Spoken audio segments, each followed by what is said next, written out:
a nostalgic movie review from Nerdy Married Man. Well, hello. Welcome back, or welcome for the first time to new nostalgic movie reviews. From Nerdy Married Man. I'm David. And I'm Steven. And this week we are looking at a movie that is based off of a video game, Mortal Kombat. Yes. From 1995. It's PG-13 and an hour and 41 minutes. Directed by Paul Wes Anderson and written by Ed Boon, which was the original creator of the video game. Well, and John Tobias as well. They co-created. That's true. Sorry. I forgot about that part. Who's starring? This movie is starring Christopher Lambert, Robin Shou, Lyndon Ashby, and I am so sorry if I butcher this name. It's Kari Hiroyuki Tagawa. I think that's right, actually. Those are the main four of the movie. There's, of course, like Bridget Wilson and Talisa Soto are big characters as well. Yeah. There's a lot of other characters that show up for a couple scenes here and there, and we're not going to fully get into them. But I mean, there's a huge roster of Mortal Kombat characters. If you're a fan of the game, you know.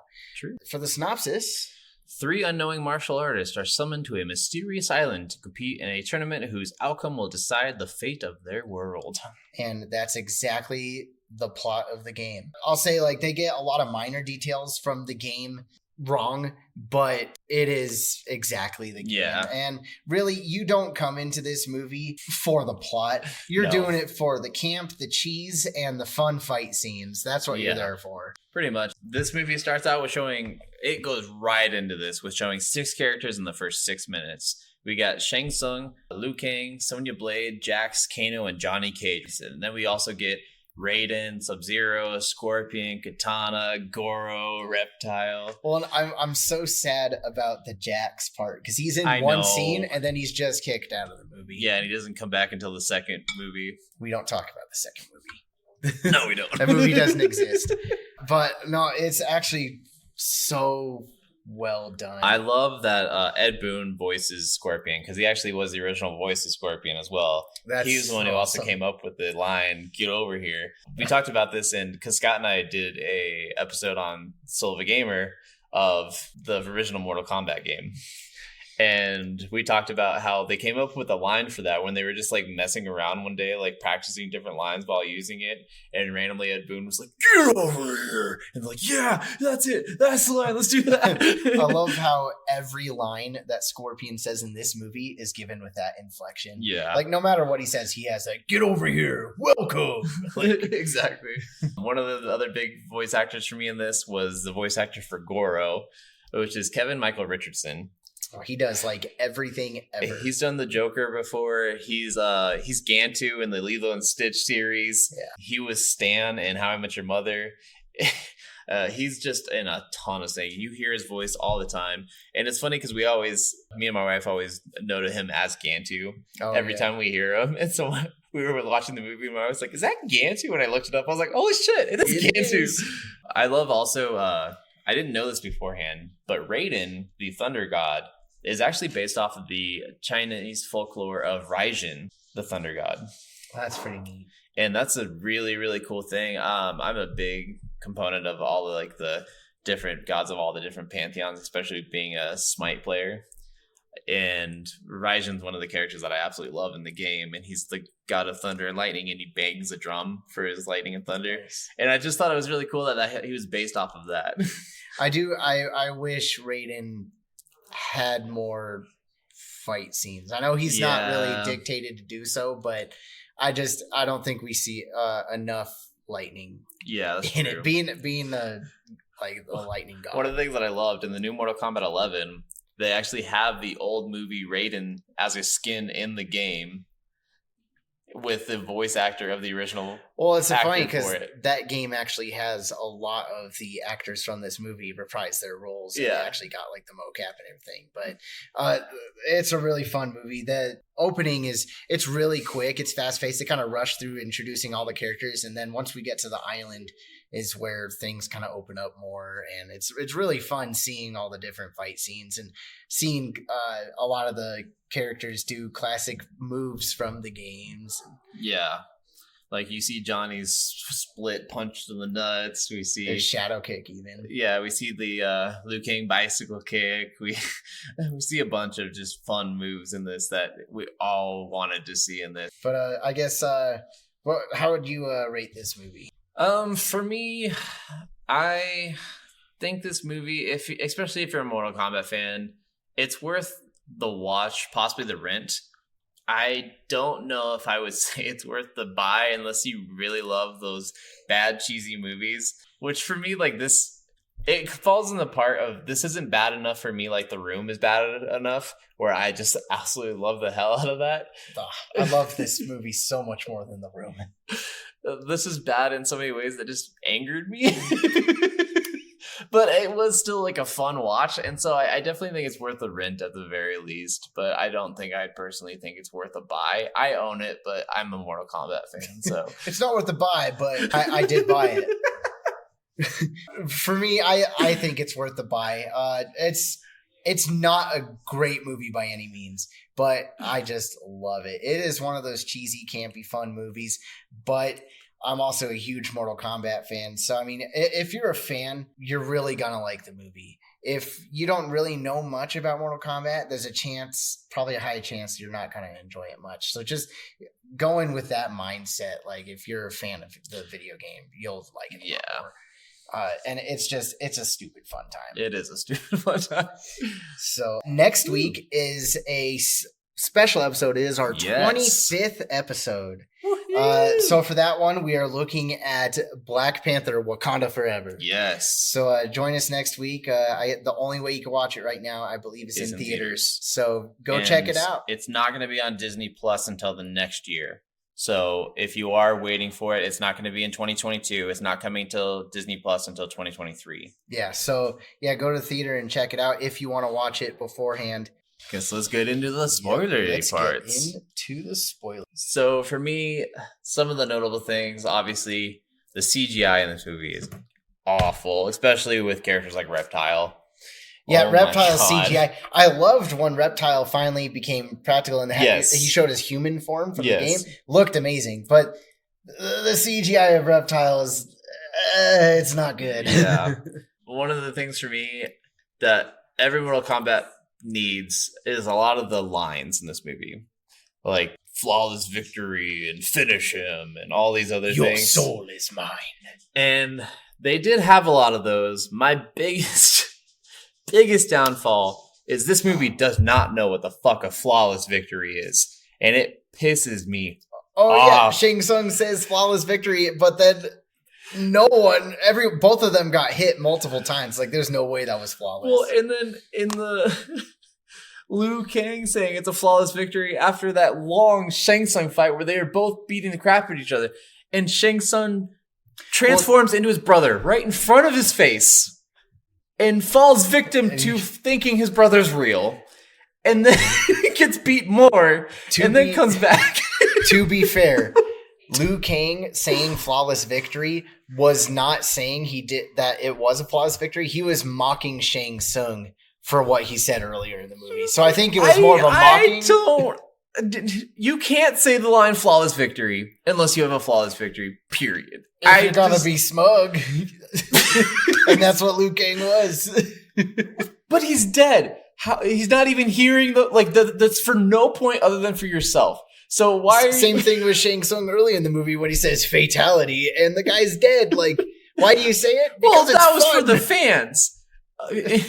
I don't know. It's just I was like, this. I think you're focusing way too much on that. Well, it's sorry, but if they didn't have a single actual flawless victory in this movie, and I do agree with that part. That it didn't really have a reason to be in the movie, which they could have definitely had a Goro flawless victory. It wouldn't have been that hard to. But one of the things that I absolutely hated about this movie, actually, was Goro's fight flawless with the first guy he killed? It was the first guy get some? Did Art got some punches in. He punched his like stomach and stuff. He didn't do probably any damage to him. Yeah, like if it was the game, it probably would have had his health bar go down like an eighth of an inch or something. But it still wasn't a flawless victory because flawless victory is not getting hit. Period. Yeah, and that's the only way to get it in the game. One of the things for me was this tournament was so random. So I hated that the first two matches of this, we have like actual fights with a total audience, and it's this Eddie Gordo wannabe fighting Liu Kang, and then we see like the Sonya fighting Kano. But then it goes randomly to a random like bamboo forest where nobody else is around, where Johnny's fighting Scorpion, and I'm sitting there like, okay, did he get a notification to go to some random forest? Like, why? I do understand it, but I think they were trying to emulate the video game where after you finish one stage, you move on to a different, completely like out of nowhere stage. You know, I think they were trying to emulate that. Like, that level's finished, going on to the next crazy. I think the movie that has done that the best has been Dead or Alive. Dead or Alive did that the best, where they got messages to go fight each other, and wherever they were, that's where they fought. And that's where the different stages were, and it made more sense logically for the movie, where they could have done something like that with this. Let's be honest, there's no logic in this movie. I don't know why you're trying to find logic in it. Because it's a movie, and I'm going to hold it accountable to the same standards I hold every other movie to. I'm not going to give it a pass just because it's a shitty movie. If I am going to be plotting holes in the logic of The Kingsman or Knight's Tale or Prey, I'm going to point out the logic in this. Oh, I totally get that portion of it, but it's just one other thing. And I really hate his Scorpion's living dart that came out of his hand thing. His like demon rope dart, because it was a rope dart and everything else, or a kunai. It was a rope dart in the originals, and then it ended up evolving to like a chain with a kunai on the end of it. Yeah, I mean his spear weapon's iconic, so having it be like a living like snake thing that seeks people out and went around corners and stuff, it wasn't like an actual weapon. Seemed really bizarre. It definitely was out of place. Like, and I was like, why did you change that? Of all the things to change. And let's talk about, you're going to kill Sub-Zero with water and ice. He gets killed with water and ice. And I'm sitting here, and the entire time Katana's talking to Liu Kang about using his element and so many other things. His element is fire. Well, she doesn't say use your element. She says use the element that brings life. Oh, yeah. Which is water. People say the same thing about fire in some other movies and stuff. And his element in a lot of other things is fire. He does use fire. And fire is the enemy of ice. So I thought they were going to have a fire-ice battle. That would have been epic. But no, he just throws a bucket of water while he's channeling. In the beginning of this movie, Sub-Zero has this fight with this guy, and he freezes him in a matter of 2 seconds, and totally just, the guy just disintegrates and shatters. But when he's fighting Liu Kang, he does this thing where he's having this ice force field around him, and he's taking like 30 seconds to create this giant force field, and he just picks up a thing of water and throws it, and it turns to ice and impales him. And I'm like, this is a Mortal Kombat fight? This is what I was waiting for? That was a lame fight. This is a fatality that I needed? Well, and even like Johnny versus Goro, he climbs up and just pushes him off the edge. There's not really much of a fight there. Yeah, the first half of the fight was in the ring, and then they kind of did like a cool arena switch, which going outside. First half of the fight, he punches him in the nuts and then runs out. There wasn't much of a first half of the fight. I will say though, like Goro is an amazing practical effect. That was awesome, because he's this animatronic puppet. Yeah, it's just so well made, and you can see the care that went into it. Which it makes me sad when you see like Reptile's CGI. It just looks bad, but Goro, it's just like for the time it looks amazing, and even today it looks so good. I do think the two best fight scenes in this movie, I think, are Kano versus Sonya, and then I do really like the Scorpion versus Johnny Cage fight, mainly because Johnny Cage does his signature fatality and leaves a signed photograph of himself. That was definitely like one of the best fight scenes for sure.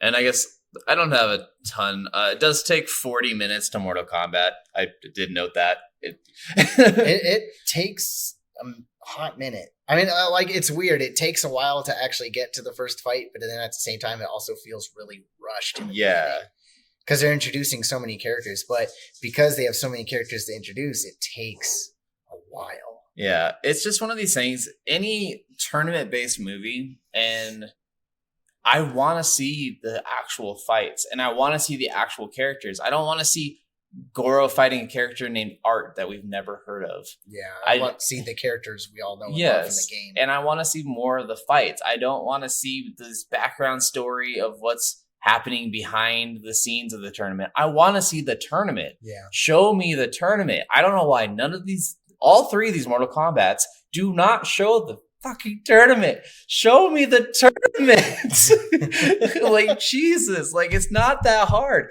Tekken did it beautifully. That's the best of these fighting movies, in my opinion. And even Dead or Alive did the showing of the tournament better than this movie did. Well, Dead or Alive showed the tournament, but... Yes. And a lot of people can dog different parts of that movie, and I will agree with a lot of it. It's also a bad movie, but Tekken's bad in its own rights too. But they actually showed the tournaments. Well, this movie showed the tournament. I just think the fights weren't up to your standard. Yeah, they weren't up to my standard, and like they didn't seem like some of them like what the hell was Sonya's fight with, or not Sonya, Katana's fight with Liu Kang? They made that seem like it was a real fight, but then every other fight was to the death. And I also didn't like that at the end of every one of these fights, Shang Tsung just gets to go down and take their soul and become even stronger after every single fight. Like, how is that not messing around with the fight? Like, Raiden's saying they can't do anything to these fights and they have to let the fights be fights, but he can get more powerful at the end of every fight? Well, he technically didn't do anything to the fight. He was just absorbing the soul after the fight. That's such bullshit, though. He found the loophole where he could still absorb souls and not interfere with the fight. It's so bad. Some of the things I did absolutely love, though, like you're saying, the Scorpion Johnny fight, like even Scorpion taking him to hell, showing the skeleton form and doing the fire breath. Yeah. Like there's so many of those things. Like the CGI wasn't the greatest in that, but I loved seeing it. Mm-hmm. It was one of those iconic moves that I was like, yes, show me more of that. I want to see those things in these movies. I don't want to see this random, we need to go sneak around the tournament to see what's going on behind the scenes. No, like, just show me the fights. Well, I will say, like, outside of that, I did really enjoy the character development between the main three, Johnny Cage, Sonya, and Liu Kang. It was really cool seeing their characters start out and they have their flaws and they learn from their flaws. Like Johnny Cage is a cocky actor that thinks he's the best thing in the world, and he's so focused on himself. But then throughout the movie, he learns to put others' life before his own. Yeah. Or put his life before others. Like he's willing to sacrifice himself to save the world. Wow, I butchered that so bad. Sonya, the entire movie, was never wanting help and wanting to do everything on her own. And then she had to learn that she had to trust the people behind her. She had to learn teamwork. Exactly. And then like Liu Kang, he runs from his destiny and doesn't even want to be part of Mortal Kombat. And his flaw at first is he's just returning so he can get revenge for his brother, but then he realizes that this tournament is bigger than just getting revenge for his brother's death on Shang Tsung, but also about saving the world and making sure that Outworld does not win so they can take over the Earth. Yeah. So I mean, it's kind of cool seeing those three characters grow, and I actually really enjoyed it, as cheesy as the movie was. They butcher that. Even they win the tournament. And then the Emperor still comes down to ensue Armageddon, which I'm like, the whole thing was if they win this tournament, they save the world, and then the world's still in danger. Well, and even in the games, they always allude to the people of Outworld are always trying to cheat and get their way to the top. So like Shao Kahn showing up at the end, and then them having that freeze frame of going to fight and start, continue to save the world. To me, it makes sense. But like, if Shao Kahn could do that in the first place, why even finish the tournament? Yeah, that's fair.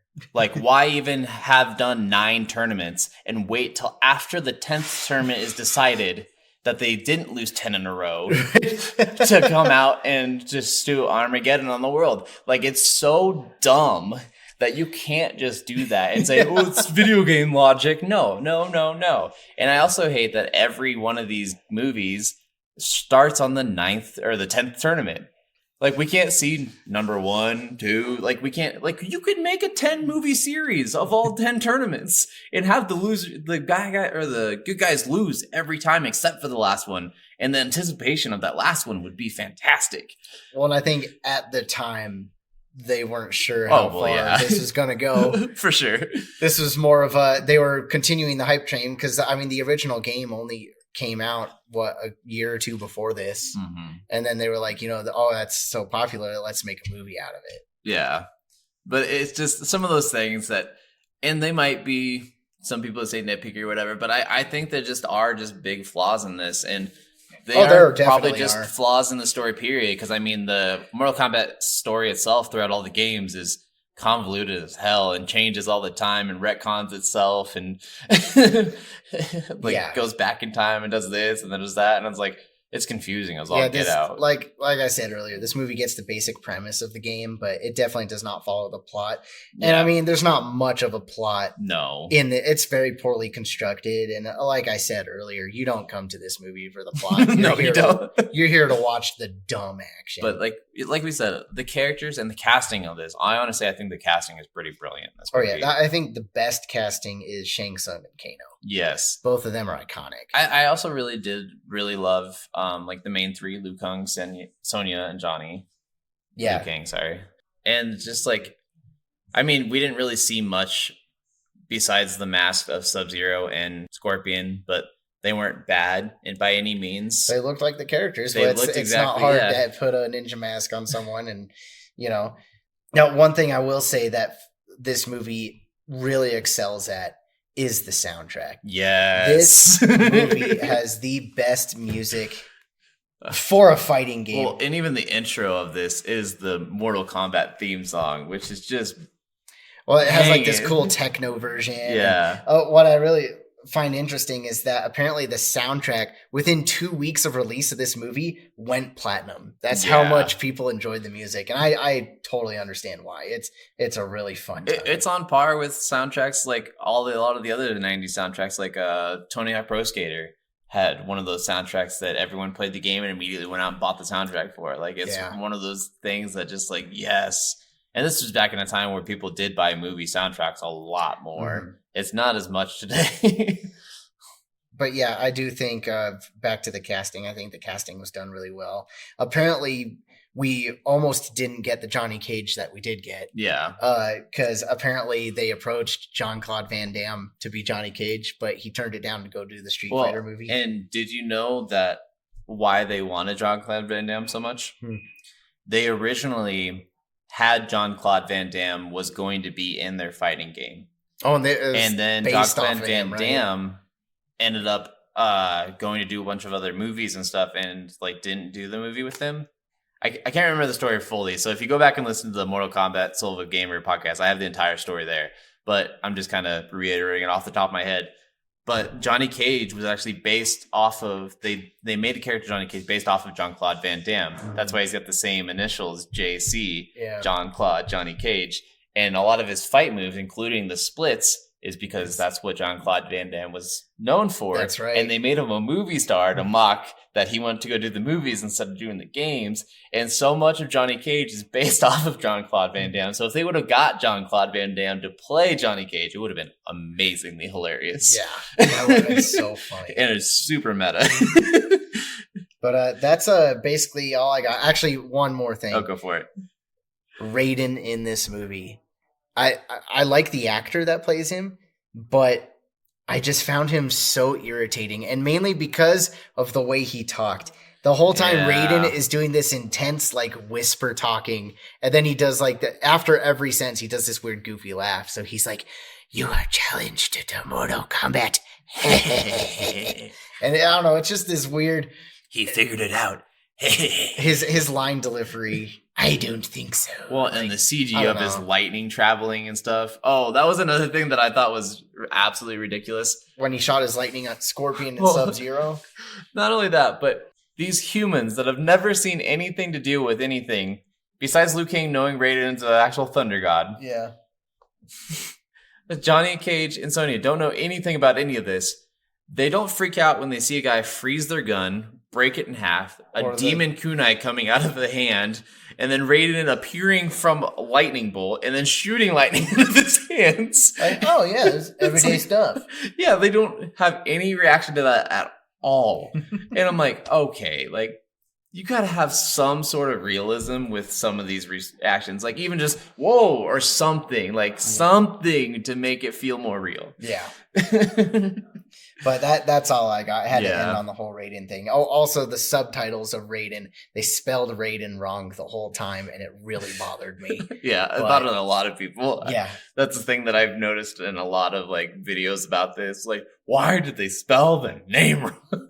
Like it's such a small thing, but like I said, at least give it a watch. It's fun. Maybe make a game out of it or something. Just get some friends together and have a good time. It's fun for like just a fun bad movie night where you're all just having fun drinking or doing whatever. But it is just an entertaining watch, and it's entertaining in the ways like you will just laugh at it and make fun of it. And that's what I did the entire movie. Like every time he did say flawless victory, I was like, nope, not at all. You're stupid. And I just laughed at it because I was like, oh, that's just bad. Why'd you even? Oof. But yeah. So that was Mortal Kombat. But join us next week for Black Panther 2. Yes. Bye-bye. Bye.